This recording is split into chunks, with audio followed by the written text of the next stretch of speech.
To get started with our preview today of 1001 Inventions.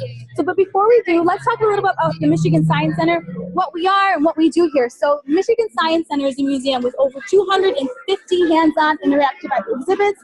We have live stage shows, we have a planetarium, we have a dome IMAX theater, and we have a 4D theater. But above all, we have this amazing exhibit that's traveling to the Michigan Science Center, and we'll only be here until January 7th, 2018. So make sure you stop by if you join us. Here at the Michigan Science Center, we're located in Midtown Detroit, and we love to inspire all people, curious minds, to enjoy STEM and to want to enjoy STEM discovery with us here. So what does that mean? We want everyone to be a part of this STEM journey that we're taking in this new day and age.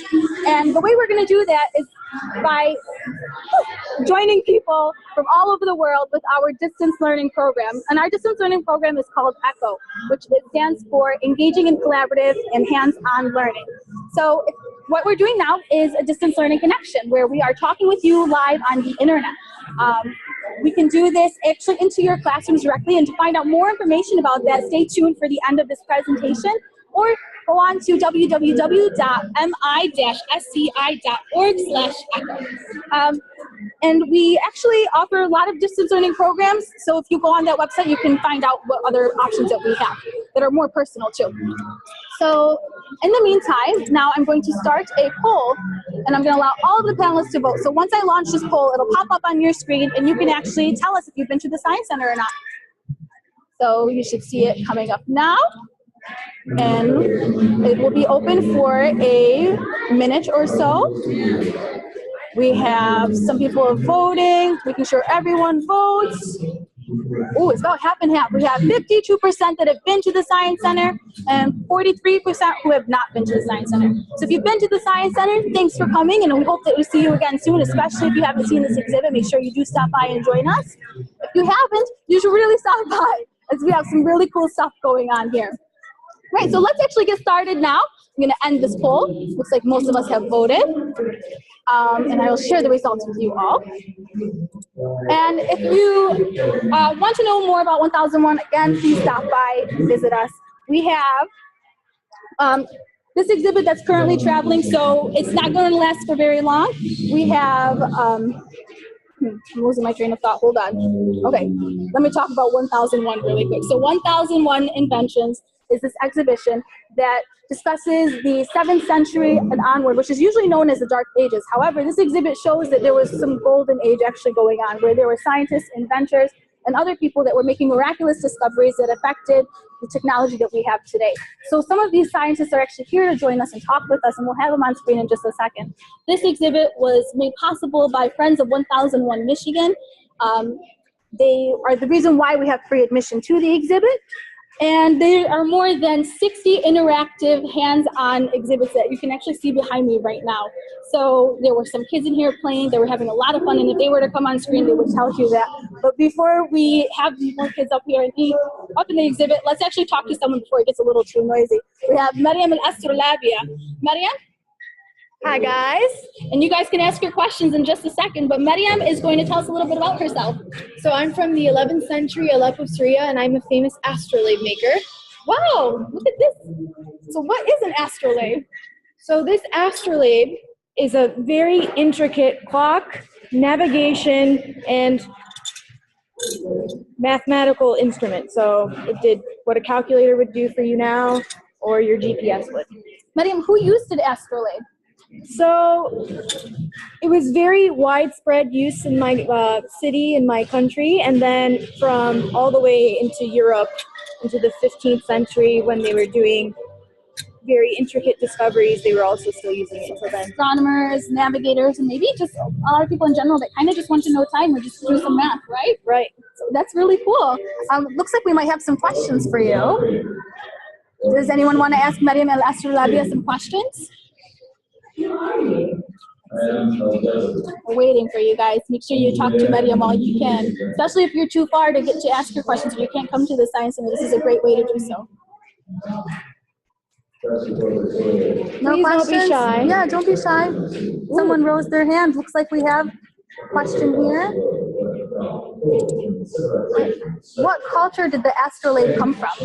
So I'm from Syria, but we also used it in Baghdad, Iraq. So in the Middle Eastern countries it originated from. Wonderful. So when was it made and what is it made from? So it was made in the early 900s. My dad taught me how to make them, and then I improved upon the trade how to make the astrolabes.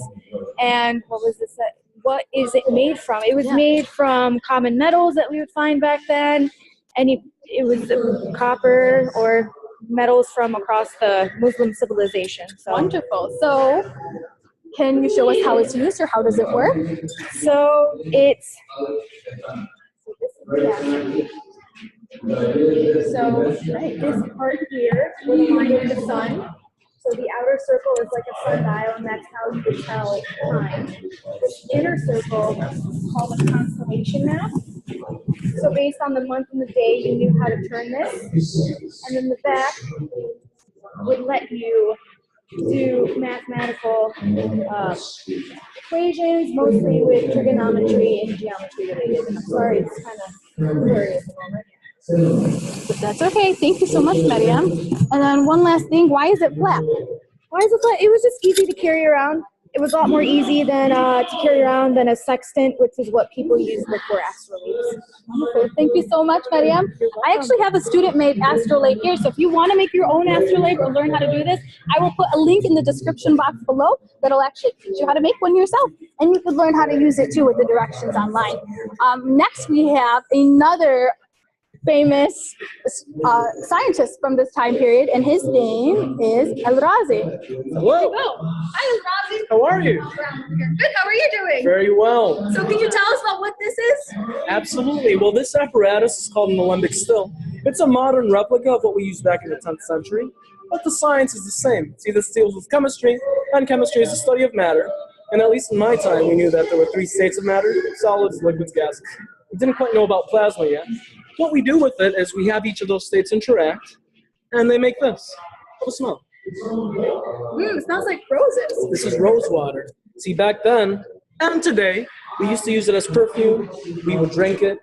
We would make medicines with this. Let me show you how it works. This pops right off, and we put our rose petals right in here, right? Then we put a mesh so they don't fall out. Now that's important because down here we put our water. Now we need a gas since we have a solid and a liquid. How do we do that? Well, heat up the water, right? The evaporation is what cooks the flour, so the oils condense down this tube. To speed up condensation, just pump cold water in here, which keeps this entire chamber very cold.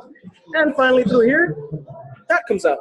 Now, that's pretty cool, right? You're thinking, okay, we can make medicines, we can make perfumes, boring stuff like that, right? Check this out. If instead we use this is called naphtha. It's a type of crude oil directly from the ground. You put that in there, and it went through the same distillation. We can make pure petroleum. So your gasolines, your plastics, your fertilizers, synthetic phones, TVs, cars, anything synthetic you see in here, in your home or in the world, would not exist without this 10th century science. So without your discovery, I wouldn't have TV? Absolutely. You guys wouldn't be able to watch this cool connection that we have going on right now. Thank you so much, El-Razi. Does anyone have any questions for El-Razi? Can you use fruit or flowers? Oh, absolutely. Any biomass you put in here, you can distill. How long would it usually take? It depends on the amount. So if you want to put a lot of roses or a little bit, different times. Unfortunately, we can't move the camera to let you guys see what's inside, but if you do want to see what's inside, the best way to do that is to come here to the science center.